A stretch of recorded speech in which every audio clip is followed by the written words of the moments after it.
The Reigate Puzzle. It was some time before the health of my friend Mr. Sherlock Holmes recovered from the strain caused by his immense exertions in the spring of '87. The whole question of the Netherlands Sumatra Company and of the colossal schemes of Baron Maupertuis are too recent in the minds of the public, and are too intimately concerned with politics and finance to be fitting subjects for this series of sketches. They led, however, in an indirect fashion to a singular and complex problem which gave my friend an opportunity of demonstrating the value of a fresh weapon among the many with which he waged his lifelong battle against crime. On referring to my notes, I see that it was upon the 14th of April that I received a telegram from Lyon, which informed me that Holmes was lying ill in the Hôtel Dulong. Within 24 hours I was in his sick room, and was relieved to find that there was nothing formidable in his symptoms. Even his iron constitution, however, had broken down under the strain of an investigation which had extended over 2 months, during which period he had never worked less than 15 hours a day, and had more than once, as he assured me, kept to his task for 5 days at a stretch. Even the triumphant issue of his labours could not save him from reaction after so terrible an exertion, and at a time when Europe was ringing with his name, and when his room was literally ankle-deep with congratulatory telegrams. I found him a prey to the blackest depression. Even the knowledge that he had succeeded where the police of 3 countries had failed, and that he had outmanoeuvred at every point the most accomplished swindler in Europe, was insufficient to rouse him from his nervous prostration. 3 days later we were back in Baker Street together, but it was evident that my friend would be much the better for a change, and the thought of a week of springtime in the country was full of attractions to me also. My old friend Colonel Hayter, who had come under my professional care in Afghanistan, had now taken a house near Reigate in Surrey, and had frequently asked me to come down to him upon a visit. On the last occasion he had remarked that if my friend would only come with me, he would be glad to extend his hospitality to him also. A little diplomacy was needed, but when Holmes understood that the establishment was a bachelor one, and that he would be allowed the fullest freedom, he fell in with my plans, and a week after our return from Lyon we were under the colonel's roof. Hayter was a fine old soldier who had seen much of the world, and he soon found, as I had expected, that Holmes and he had much in common. On the evening of our arrival we were sitting in the colonel's gun-room after dinner, Holmes stretched upon the sofa, while Hayter and I looked over his little armoury of Eastern weapons. "By the way," said he suddenly, "I think I'll take one of these pistols upstairs with me in case we have an alarm." "An alarm?" said I. "Yes, we've had a scare in this part lately. Old Acton, who is one of our county magnates, had his house broken into last Monday. No great damage done, but the fellows are still at large." "No clue?" asked Holmes, cocking his eye at the colonel. "None as yet, but the affair is a petty one. One of our little country crimes, which must seem too small for your attention, Mr. Holmes, after this great international affair." Holmes waved away the compliment, though his smile showed that it had pleased him. "Was there any feature of interest?" "I fancy not. The thieves ransacked the library and got very little for their pains. The whole place was turned upside down, drawers burst open, and presses ransacked, with the result that an odd volume of Pope's Homer, 2 plated candlesticks, an ivory letter-weight, a small oak barometer, and a ball of twine are all that have vanished." "What an extraordinary assortment!" I exclaimed. "Oh, the fellows evidently grabbed hold of everything they could get." Holmes grunted from the sofa. "The county police ought to make something of that," said he. "Why, it is surely obvious that—" But I held up a warning finger. "You are here for a rest, my dear fellow. For heaven's sake, don't get started on a new problem when your nerves are all in shreds." Holmes shrugged his shoulders with a glance of comic resignation towards the colonel, and the talk drifted away into less dangerous channels. It was destined, however, that all my professional caution should be wasted, for next morning the problem obtruded itself upon us in such a way that it was impossible to ignore it, and our country visit took a turn which neither of us could have anticipated. We were at breakfast when the colonel's butler rushed in with all his propriety shaken out of him. "Have you heard the news, sir?" he gasped. "At the Cunningham, sir." "Burglary!" cried the colonel, with his coffee cup in mid-air. "Murder!" The colonel whistled. "By Jove!" said he. "Who's killed, then? The J.P. or his son?" "Neither, sir. It was William, the coachman. Shot through the heart, sir, and never spoke again." "Who shot him, then?" "The burglar, sir. He was off like a shot and got clean away. He just broke in at the pantry window when William came on him and met his end in saving his master's property." "What time?" "It was late last night, sir. Somewhere about 12. "Ah, then, we'll step over afterwards," said the colonel, coolly settling down to his breakfast again. "It's a baddish business," he added, when the butler had gone. "He's our leading man about here, is old Cunningham, and a very decent fellow, too. He'll be cut up over this, for the man has been in his service for years and was a good servant. It's evidently the same villains who broke into Acton's." "And stole that very singular collection," said Holmes thoughtfully. "Precisely." It may prove the simplest matter in the world, but all the same, at first glance, this is just a little curious, is it not? A gang of burglars acting in the country might be expected to vary the scene of their operations, and not to crack 2 cribs in the same district within a few days. When you spoke last night of taking precautions, I remember that it passed through my mind that this was probably the last parish in England to which the thief or thieves would be likely to turn their attention, which shows that I have still much to learn. "I fancy it's some local practitioner," said the colonel. "In that case, of course, Acton's and Cunningham's are just the places he would go for, since they are far the largest about here." "And richest?" "Well, they ought to be, but they've had a lawsuit for some years which has sucked the blood out of both of them, I fancy. Old Acton has some claim on half of Cunningham's estate, and the lawyers have been at it with both hands." "If it's a local villain, there should not be much difficulty in running him down," said Holmes with a yawn. "All right, Watson. I don't intend to meddle." "Inspector Forrester, sir," said the butler, throwing open the door. The official, a smart, keen-faced young fellow, stepped into the room. "Good morning, Colonel," said he. "I hope I don't intrude, but we hear that Mr. Holmes of Baker Street is here." The colonel waved his hand towards my friend, and the inspector bowed. "We thought that perhaps you would care to step across, Mr. Holmes." "The fates are against you, Watson," said he, laughing. "We were chatting about the matter when you came in, Inspector. Perhaps you can let us have a few details." As he leaned back in his chair in the familiar attitude, I knew that the case was hopeless. "We had no clue in the Acton affair, but here we have plenty to go on, and there's no doubt it is the same party in each case. The man was seen." "Ah." "Yes, sir, but he was off like a deer after the shot that killed poor William Kirwan was fired.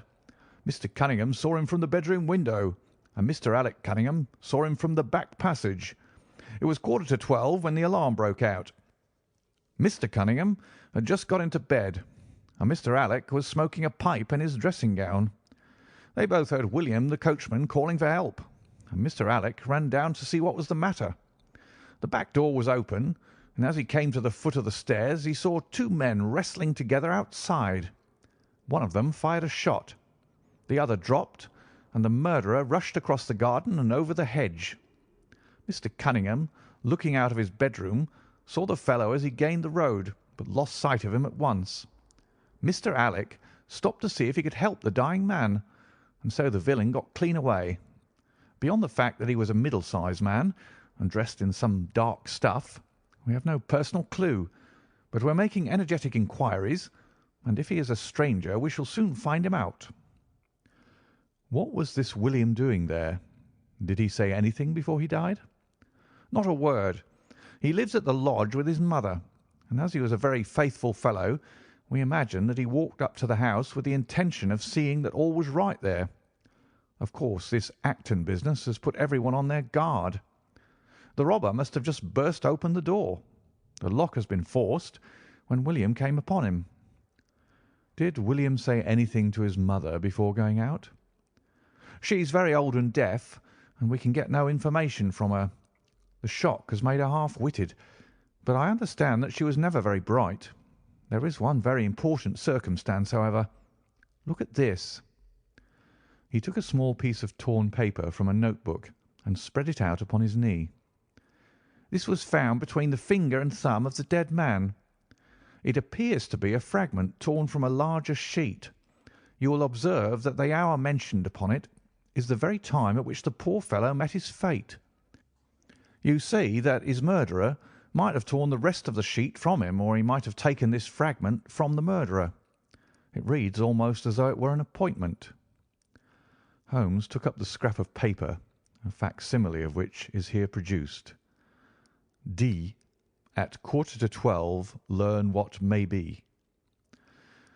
"Presuming that is an appointment," continued the inspector, "it is of course a conceivable theory that this William Kirwan, though he had the reputation of being an honest man, may have been in league with the thief. He may have met him there, may even have helped him to break in the door, and then they may have fallen out between themselves." "This writing is of extraordinary interest," said Holmes, who had been examining it with intense concentration. "These are much deeper waters than I had thought." He sank his head upon his hands, while the inspector smiled at the effect which his case had had upon the famous London specialist. "Your last remark," said Holmes presently, "as to the possibility of there being an understanding between the burglar and the servant, and this being a note of appointment from one to the other, is an ingenious and not entirely impossible supposition. But this writing opens up—" He sank his head into his hands again, and remained for some minutes in the deepest thought. When he raised his face again, I was surprised to see that his cheek was tinged with colour, and his eyes as bright as before his illness. He sprang to his feet with all his old energy. "I'll tell you what," said he. "I should like to have a quiet little glance into the details of this case. There is something in it which fascinates me extremely. If you will permit me, Colonel, I will leave my friend Watson and you, and I will step around with the inspector to test the truth of one or two little fancies of mine. I will be with you again in half an hour." An hour and a half had elapsed before the inspector returned alone. "Mr. Holmes is walking up and down in the field outside," said he. "He wants us all four to go up to the house together." "To Mr. Cunningham's?" "Yes, sir." "What for?" The inspector shrugged his shoulders. "I don't quite know, sir. Between ourselves, I think Mr. Holmes had not quite got over his illness yet. He's been behaving very queerly, and is very much excited." "I don't think you need alarm yourself," said I. "I have usually found that there was method in his madness." "Some folks might say there was madness in his method," muttered the inspector. "But he's all on fire to start, Colonel, so we'd best go out if you're ready." We found Holmes pacing up and down in the field, his chin sunk upon his breast and his hands thrust into his trousers pockets. "The matter grows in interest," said he. "Watson, your country trip has been a distinct success. I've had a charming morning." "You've been up to the scene of the crime, I understand," said the colonel. "Yes. The inspector and I have made quite a little reconnaissance together." "Any success?" "Well, we've seen some very interesting things. I'll tell you what we did as we walk. First of all, we saw the body of this unfortunate man. He certainly died from a revolver wound, as reported." "Had you doubted it, then?" "Oh, it is as well to test everything. Our inspection was not wasted. We then had an interview with Mr. Cunningham and his son, who were able to point out the exact spot where the murderer had broken through the garden hedge in his flight. That was of great interest." "Naturally." "Then we had a look at this poor fellow's mother. We could get no information from her, however, as she is very old and feeble." "And what is the result of your investigations?" The conviction that the crime is a very peculiar one. Perhaps our visit now may do something to make it less obscure. I think that we are both agreed, Inspector, that the fragment of paper in the dead man's hand, bearing as it does the very hour of his death written upon it, is of extreme importance." "It should give a clue, Mr. Holmes." "It does give a clue. Whoever wrote that note was the man who brought William Kirwan out of his bed at that hour. But where is the rest of that sheet of paper?" "I examined the ground carefully in the hope of finding it," said the inspector.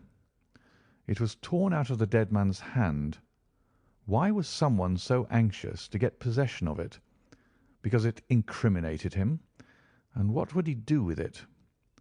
Thrust it into his pocket, most likely, never noticing that a corner of it had been left in the grip of the corpse. If we could get the rest of that sheet, it is obvious that we should have gone a long way towards solving the mystery." "Yes, but how can we get at the criminal's pocket before we catch the criminal?" "Well, well, it was worth thinking over. Then there is another obvious point. The note was sent to William. The man who wrote it could not have taken it. Otherwise, of course, he might have delivered his own message by word of mouth. Who brought the note, then? Or did it come through the post?" "I have made inquiries," said the inspector. "William received a letter by the afternoon post yesterday. The envelope was destroyed by him." "Excellent!" cried Holmes, clapping the inspector on the back. "You've seen the postman. It is a pleasure to work with you. Well, here is the lodge, and if you will come up, Colonel, I will show you the scene of the crime." We passed the pretty cottage where the murdered man had lived, and walked up an oak-lined avenue to the fine old Queen Anne house, which bears the date of Malplaquet upon the lintel of the door. Holmes and the inspector led us round it until we came to the side gate, which is separated by a stretch of garden from the hedge which lines the road. A constable was standing at the kitchen door. "Throw the door open, officer," said Holmes. Now, it was on these stairs that young Mr. Cunningham stood and saw the two men struggling just where we are. Old Mr. Cunningham was at that window, the second on the left, and he saw the fellow get away just to the left of that bush. Then Mr. Alec ran out and knelt beside the wounded man. The ground is very hard, you see, and there are no marks to guide us. As he spoke, two men came down to the garden path, from round the angle of the house. The one was an elderly man with a strong, deep-lined, heavy-eyed face. The other a dashing young fellow, whose bright, smiling expression and showy dress were in strange contrast with the business which had brought us there. "Still at it, then?" said he to Holmes. "I thought you Londoners were never at fault. You don't seem to be so very quick, after all." "Ah, you must give us a little time," said Holmes good-humouredly. "You'll want it," said young Alec Cunningham. "Why, I don't see that we have any clue at all." "There's only one," answered the inspector. "We thought that if we could only find— Good heavens, Mr. Holmes, what is the matter?" My poor friend's face had suddenly assumed the most dreadful expression. His eyes rolled upwards, his features writhed in agony, and with a suppressed groan he dropped on his face upon the ground. Horrified at the suddenness and severity of the attack, we carried him into the kitchen, where he lay back in a large chair and breathed heavily for some minutes. Finally, with a shamefaced apology for his weakness, he rose once more. "Watson would tell you that I have only just recovered from a severe illness," he explained. "I am liable to these sudden nervous attacks." "Shall I send you home in my trap?" asked old Cunningham. "Well, since I'm here, there is one point on which I should like to feel sure. We can very easily verify it." "What was it?" "Well, it seems to me that it is just possible that the arrival of this poor fellow William was not before, but after the entrance of the burglar into the house. You appear to take it for granted that although the door was forced, the robber never got in." "I fancy that is quite obvious," said Mr. Cunningham gravely. "Why, my son Alec had not yet gone to bed, and he would certainly have heard anyone moving about." "Where was he sitting?" "I was smoking in my dressing-room." "Which window is that?" "The last on the left, next to my father's." "Both of your lamps were lit, of course?" "Undoubtedly." "There are some very singular points here," said Holmes, smiling. "Is it not extraordinary that a burglar, and a burglar who had had some previous experience, should deliberately break into a house at a time when he could see from the lights that two of the family were still afoot? He must have been a cool hand." "Well, of course, if the case were not an odd one, we should not have been driven to ask you for an explanation," said young Mr. Alec. "But as to your ideas that the man has robbed the house before William tackled him, I think it a most absurd notion. Wouldn't we have found the place disarranged and missed the things which he had taken?" "It depends on what the things were," said Holmes. "You must remember that we are dealing with a burglar who is a very peculiar fellow, and who appears to work on lines of his own.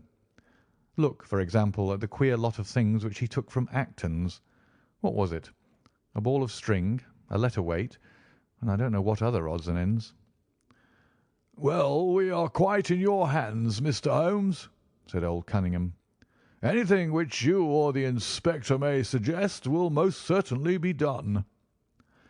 "In the first place," said Holmes, "I should like you to offer a reward, coming from yourself, for the officials may take a little time before they would agree upon the sum, and these things cannot be done too promptly. I have jotted down the form here. If you would not mind signing it, £50 was quite enough, I thought."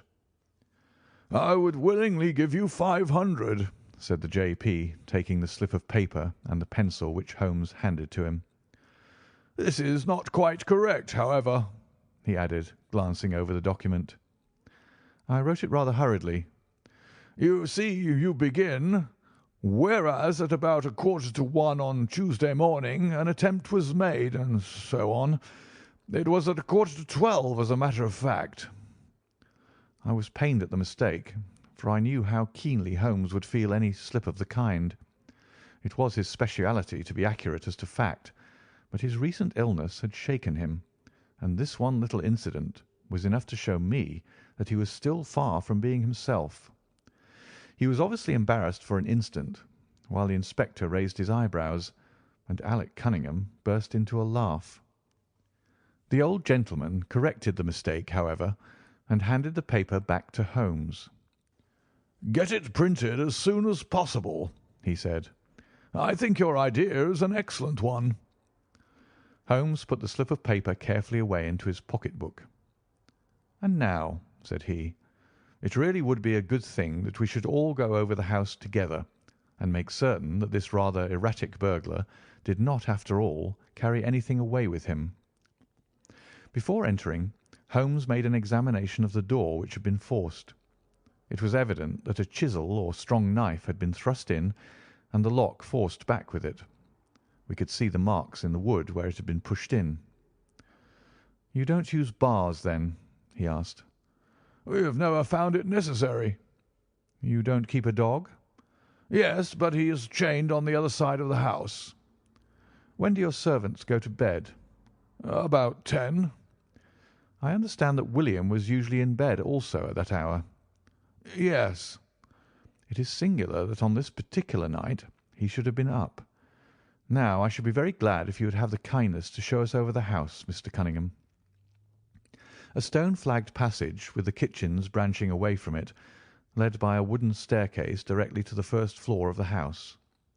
It came out upon the landing opposite to a second, more ornamental stair, which came up from the front hall. Out of this landing opened the drawing-room and several bedrooms, including those of Mr. Cunningham and his son. Holmes walked slowly, taking keen note of the architecture of the house. I could tell from his expression that he was on a hot scent, and yet I could not in the least imagine in what direction his inferences were leading him. "My good sir," said Mr. Cunningham with some impatience, "this is surely very unnecessary. That is my room at the end of the stairs, and my son's is the one beyond it. I leave it to your judgment whether it was possible for the thief to have come up here without disturbing us." "You must try round and get on a fresh scent, I fancy," said the son with a rather malicious smile. Still, I must ask you to humour me a little further. I should like, for example, to see how far the windows of the bedrooms command the front. This, I understand, is your son's room." He pushed open the door. "And that, I presume, is the dressing-room in which he sat smoking when the alarm was given. Where does the window of that look out to?" He stepped across the bedroom, pushed open the door, and glanced around the other chamber. "I hope that you are satisfied now," said Mr. Cunningham tartly. "Thank you. I think I have seen all that I wished." "Then if it is really necessary we can go into my room." "If it is not too much trouble." The J.P. shrugged his shoulders and led the way into his own chamber, which was a plainly furnished and commonplace room. As we moved across it in the direction of the window, Holmes fell back until he and I were the last of the group. Near the foot of the bed stood a dish of oranges and a carafe of water. As we passed it, Holmes, to my unutterable astonishment, leaned over in front of me and deliberately knocked the whole thing over. The glass smashed into 1,000 pieces, and the fruit rolled about into every corner of the room. "You've done it now, Watson," said he coolly. "A pretty mess you've made of the carpet." I stooped in some confusion and began to pick up the fruit, understanding for some reason my companion desired me to take the blame upon myself. The others did the same, and set the table on its legs again. "Hullo!" cried the inspector. "Where's he got to?" Holmes had disappeared. "Wait here an instant," said young Alec Cunningham. "The fellow is off his head, in my opinion. Come with me, father, and see where he has got to." They rushed out of the room, leaving the inspector, the colonel, and me staring at each other.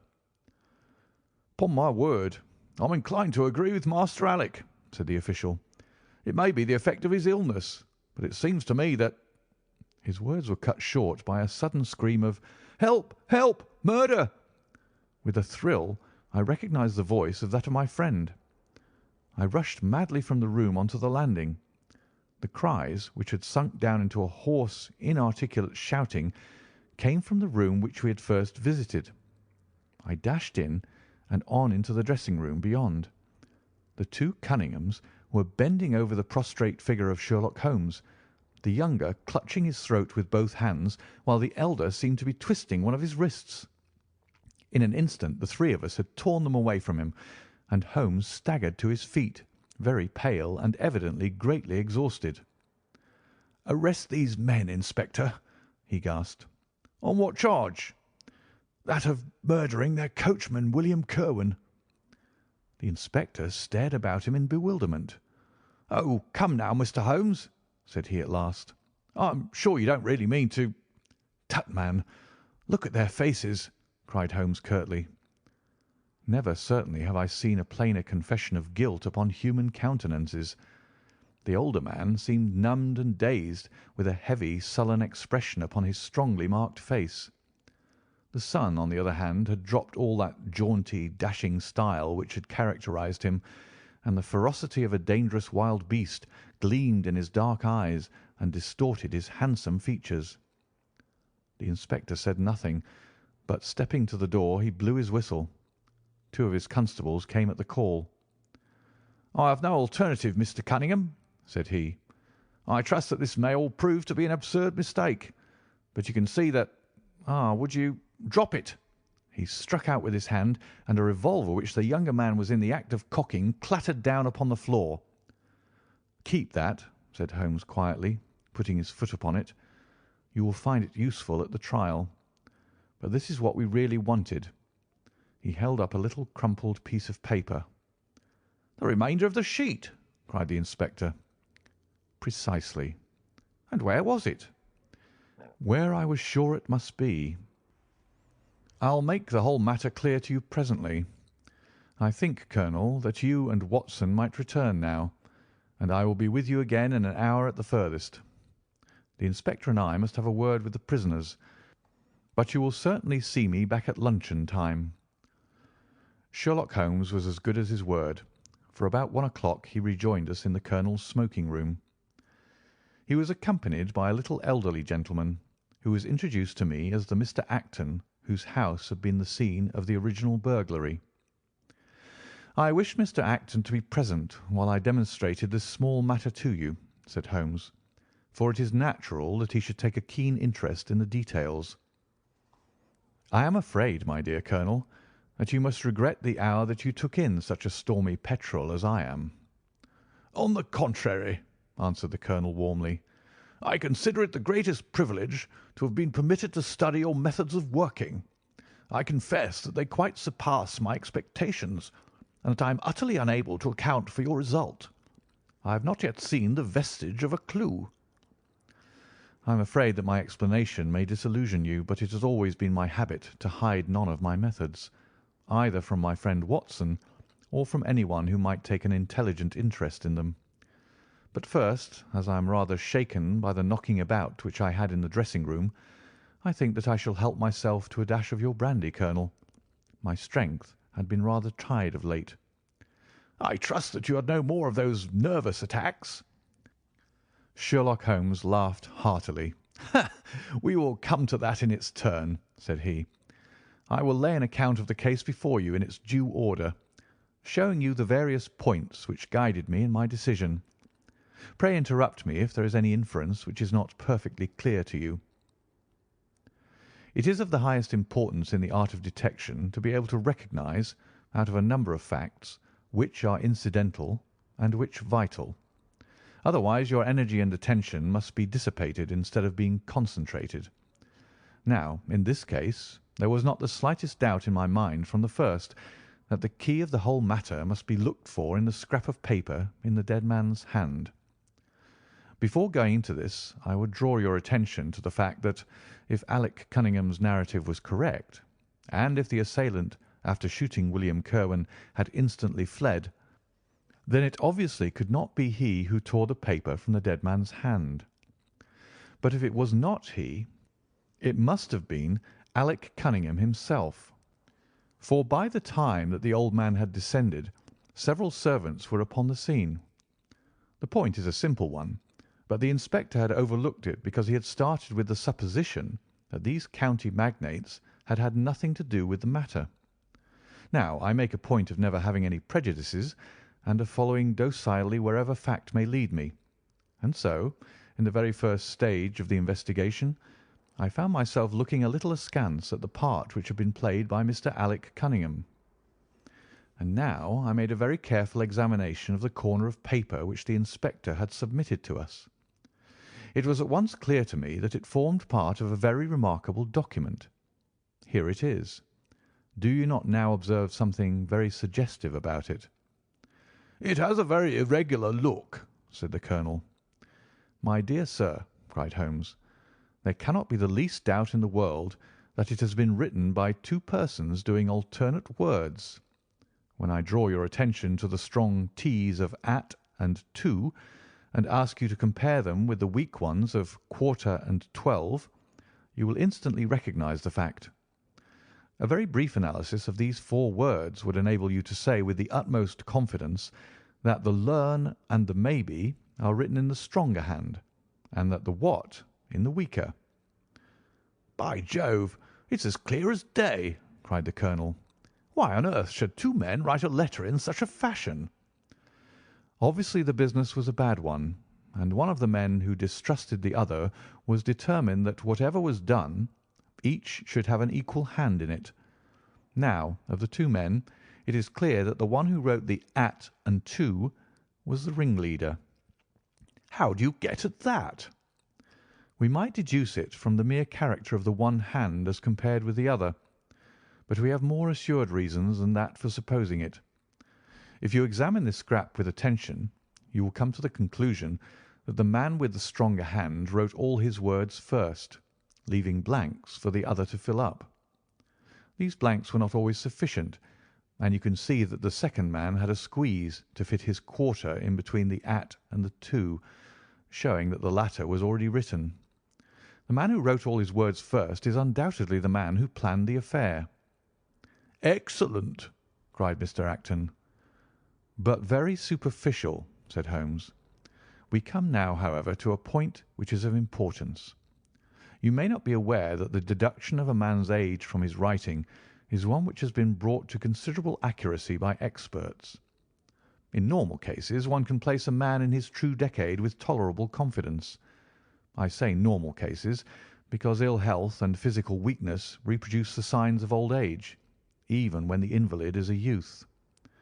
In this case, looking at the bold, strong hand of the one, and the rather broken-backed appearance of the other, which still retains its legibility although the T's have begun to lose their crossing, we can say that the one was a young man and the other was advanced in years without being positively decrepit. "Excellent!" cried Mr. Acton again. There is a further point, however, which is subtler and of greater interest. There is something in common between these hands. They belong to men who are blood relatives. It may be most obvious to you in the Greek E's, but to me there are many small points which indicate the same thing. I have no doubt at all that a family mannerism can be traced in these two specimens of writing. I am only, of course, giving you the leading results now of my examination of the paper. There were 23 other deductions which would be of more interest to experts than to you. They all tend to deepen the impression upon my mind that the Cunninghams, father and son, had written this letter. Having got so far, my next step was, of course, to examine into the details of the crime, and to see how far they would help us. I went up to the house with the inspector and saw all that was to be seen. The wound upon the dead man was, as I was able to determine with absolute confidence, fired from a revolver at the distance of something over 4 yards. There was no powder blackening on the clothes. Evidently, therefore, Alec Cunningham had lied when he said that the two men were struggling when the shot was fired. Again, both father and son agreed as to the place where the man escaped into the road. At that point, however, as it happens, there is a broadish ditch, moist at the bottom. As there were no indications of boot marks about this ditch, I was absolutely sure not only that the Cunninghams had again lied, but that there had never been any unknown man upon the scene at all. And now I have to consider the motive of this singular crime. To get at this, I endeavoured first of all to solve the reason of the original burglary at Mr. Acton's. I understood from something which the colonel told us that a lawsuit had been going on between you, Mr. Acton, and the Cunninghams. Of course, it instantly occurred to me that they had broken into your library with the intention of getting at some document which might be of importance in the case. "Precisely so," said Mr. Acton. "There can be no possible doubt as to their intentions. I have the clearest claim upon half of their present estate, and if they could have found a single paper, which fortunately was in the strong box of my solicitors, they would undoubtedly have crippled our case." "There you are," said Holmes, smiling. "It was a dangerous, reckless attempt in which I seem to trace the influence of young Alec. Having found nothing, they tried to divert suspicion by making it appear to be an ordinary burglary, to which end they carried off whatever they could lay their hands upon. That is all clear enough, but there was much that was still obscure. What I wanted above all was to get the missing part of that note. I was certain that Alec had torn it out of the dead man's hand, and almost certain that he must have thrust it into the pocket of his dressing gown. Where else could he have put it? The only question was whether it was still there. It was worth an effort to find out, and for that object we all went up to the house. The Cunninghams joined us, as you doubtless remember, outside the kitchen door. It was, of course, of the very first importance that they should not be reminded of the existence of this paper. Otherwise they would naturally destroy it without delay. The inspector was about to tell them the importance which we attached to it, when by the luckiest chance in the world I tumbled down in a sort of fit, and so changed the conversation. "Good heavens!" cried the colonel, laughing. "Do you mean to say all our sympathy was wasted, and your fit an imposture?" "Speaking professionally, it was admirably done," cried I, looking in amazement at this man who was forever confounding me with some new phase of his astuteness. "It is an art which is often useful," said he. "When I recovered I managed, by a device which had perhaps some little merit of ingenuity, to get old Cunningham to write the word 12, so that I might compare it with the 12 upon the paper. "Oh, what an ass I have been!" I exclaimed. "I could see that you were commiserating me over my weakness," said Holmes, laughing. "I was sorry to cause you the sympathetic pain which I know that you felt." We then went upstairs together, and having entered the room and seen the dressing-gown hanging up behind the door, I contrived by upsetting a table to engage their attention for the moment, and slipped back to examine the pockets. I had hardly got the paper, however, which was, as I had expected, in one of them, when the two Cunninghams were on me, and would, I verily believe, have murdered me then and there, but for your prompt and friendly aid. As it is, I feel that young man's grip on my throat now, and the father has twisted my wrist round in the effort to get the paper out of my hand.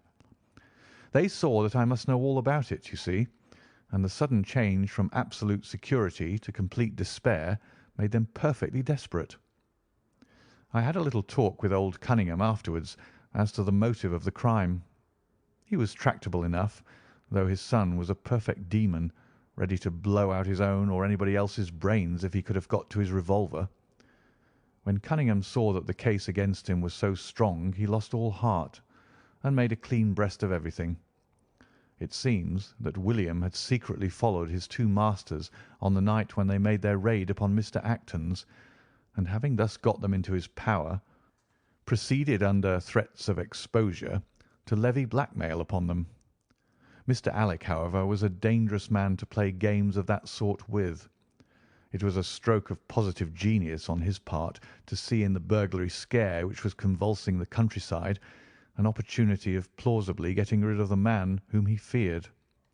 William was decoyed up and shot, and had they only got the whole of the note, and paid a little more attention to detail in the accessories, it is very possible that suspicion might never have been aroused. "And the note?" I asked. Sherlock Holmes placed the subjoined paper before us. "If you will only come around to the east gate, it will very much surprise you and be of the greatest service to you, and also to Annie Morrison, but say nothing to anyone upon the matter." "It is very much the sort of thing that I expected," said he. "Of course, we do not yet know what the relations may have been between Alec Cunningham, William Kirwan, and Annie Morrison. The result shows that the trap was skilfully baited. I am sure that you cannot fail to be delighted with the traces of heredity shown in the P's and in the tails of the G's. The absence of the I dots in the old man's writing is also more characteristic.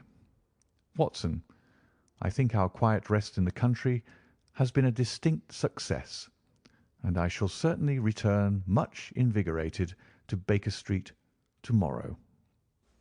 End of the Reigate Puzzle.